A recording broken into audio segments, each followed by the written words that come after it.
I am in my class again today, and it's so exciting because I get to put the materials on the shelf today. When I first started the training, we got a disc with materials and we had to make them all. And then so I put everything I made in this bin, but then when I packed up a different classroom I was in, it ended up going into 2 bags because you make different materials throughout the year. So I have 2 bags, well, a box and a bag of materials.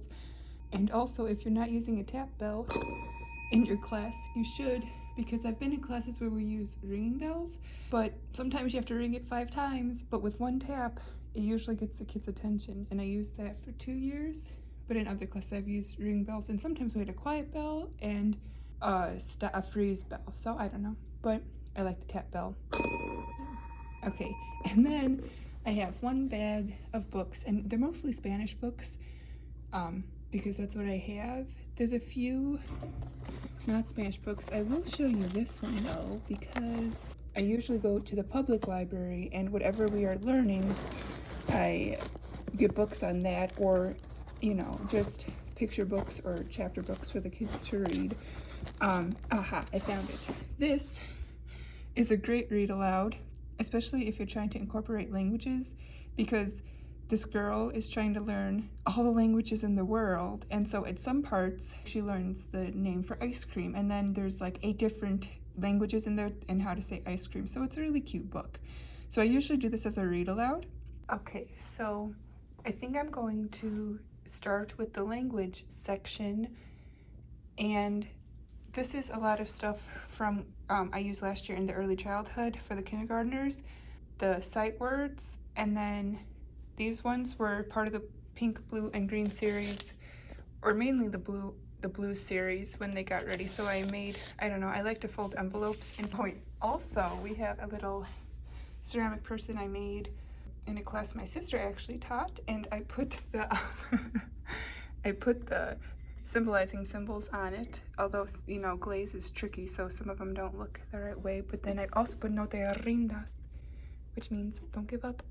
I also write the name of every single work on the back of each card for the work. For example, this is homograph set 2 because there's a homograph set 1. And when I originally made my materials, that's what I did, because I'm like, there'll be a missing piece somewhere in the room, and we'll be like, we don't know where this goes to. Now some you could tell, but when you have like head for mammal and fish and all the different zoologies, you'll be like, oh, I'm so glad I wrote down the name.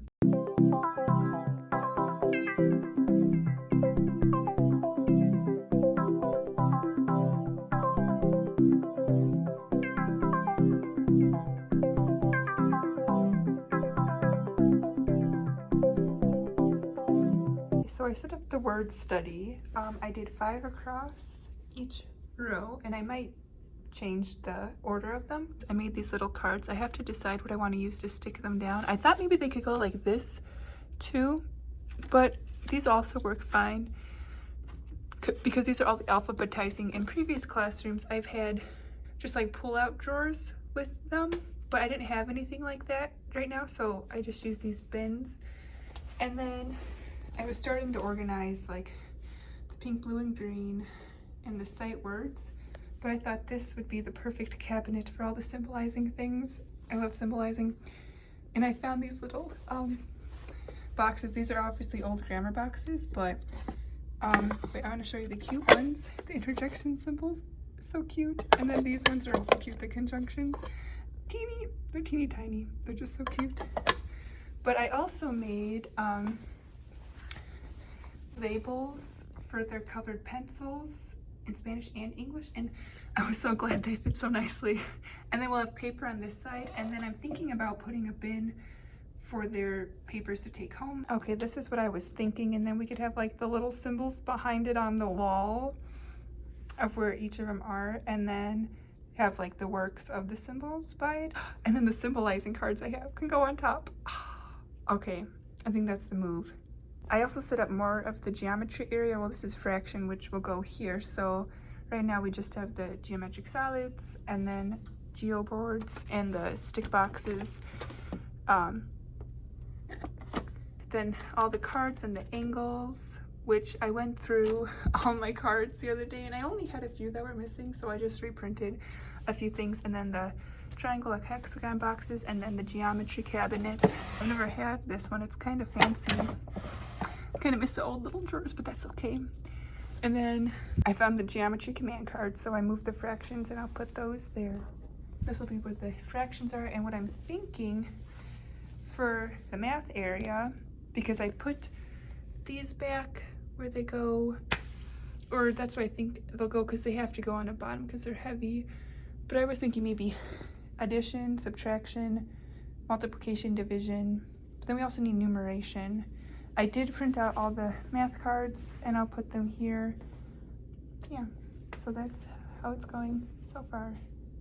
Okay, so I got curious about the cultural areas because I have my geography over on the other side, and this will be history and botany and zoology, and then I have this whole shelf I have to look at. And I don't know, I was deciding if I wanted to lay it out like this because I like being able to see them all, but that obviously would give me way more space for other things. But maybe what I could do is just put out a few and have other works with it too, of what we're maybe studying at that time, and they still have access to them all if they ever want to do them. Or there's not that many botany. My mom helped me make the little booklets for the control booklets, which I've never done before. I've usually just kept them in here, but after seeing early childhoods and how often they did the nomenclature cards, which are basically these without the definitions and matching, I was like, we can level it up. Obviously, like it's supposed to be, and they're supposed to have control cards. It was just very eye-opening to see what the early childhood did. So, okay, that's it for today.